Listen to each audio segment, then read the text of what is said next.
پریز دی lord.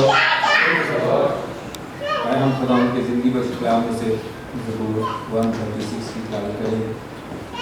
اور خدا ان کی زندگی بخش کلام میں نہیں لکھا ہے خدا ان کا شکر کرو کیونکہ وہ بھلا ہے کہ اس کی شفقت ابدی ہے۔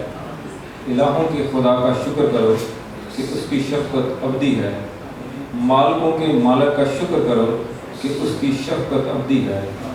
اسی کا جو اکیلے بڑے بڑے عجائب کام کرتا ہے کہ اس کی شفقت ابدی ہے۔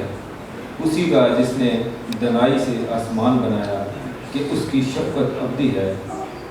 اسی کا جس نے زمین کو پانی پر پھیلایا کہ اس کی شفقت ابدی ہے۔ اسی کا جس نے بڑے بڑے نیر بنائے کہ اس کی شفقت ابدی ہے۔ دن کو حکومت کرنے کے لیے آفتاب کہ اس کی شفقت ابدی ہے۔ رات کو حکومت کرنے کے لیے مہتاب اور ستارے کہ اس کی شفقت ابدی ہے۔